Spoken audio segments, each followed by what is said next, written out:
Hi guys, it's Lynn Cox here, clinical hypnotherapist and stress and performance specialist. Happy Halloween. I'm sporting the colors of Halloween and at the stairs. So I posted something earlier today about fear and said more on this later. And in fact, I'm going to make this a little bit of a theme this week. I want to talk about some concepts to do with fear, phobias, how we deal with them, and actually today, because it is technically Halloween Day, I want to talk about how children typically love Halloween and why that is, and what the lesson is with how kids deal with Halloween and fear. So for those of us who have children, will be well aware of this, or I don't have children, my partner's children are grown, but I can go back into the recesses of my mind as well as see, friends, kids around me. So what I find interesting about kids and what they love, how they love Halloween, part of it's just fun, right? It's like get to dress up, go out and get candy. But have you ever noticed that kids want to have that experience of going to a spooky house or being told scary stories, and it's exciting to them? And this is the lesson with fear. So obviously kids know that they're not in real danger at Halloween. They typically do know that, but they like that experience of the excitement of some kind of surprise or getting into the spirit of Halloween. Oh, we're going to that haunted house.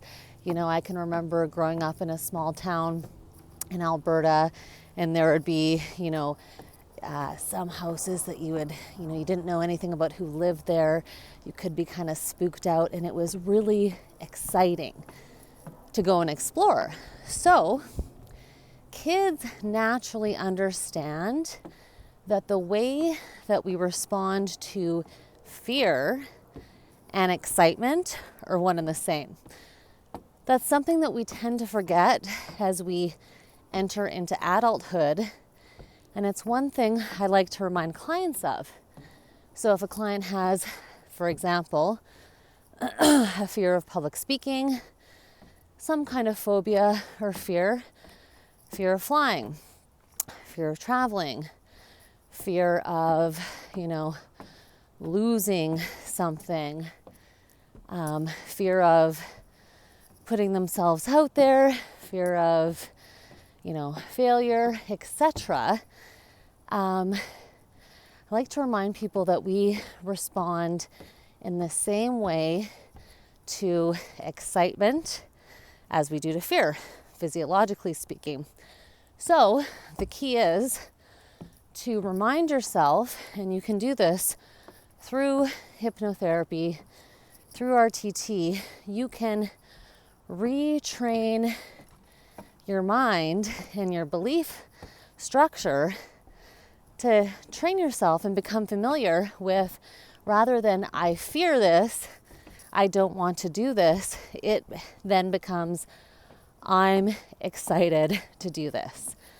I am absolutely thrilled, excited, elated to try this.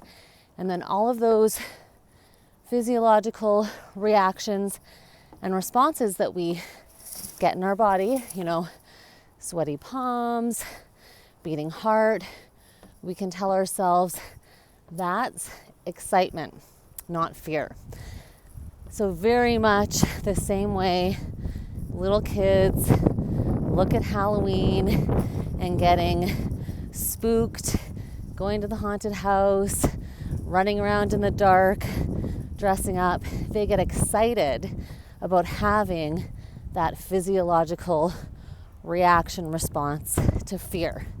They're not truly afraid, but it's something that's different. It's a different experience for them.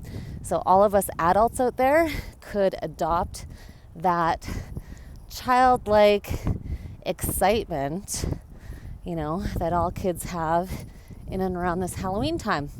And I am going to be talking more throughout this week about Halloween themed, more about fears and phobias, and also about the masks and the costumes that we can wear in life, and maybe some different perspectives for looking at that. So those are my thoughts today. Remember, you can turn fear into excitement. Kids do it all the time. They'll be doing it all night tonight. And hope you're having a great day. Happy Halloween.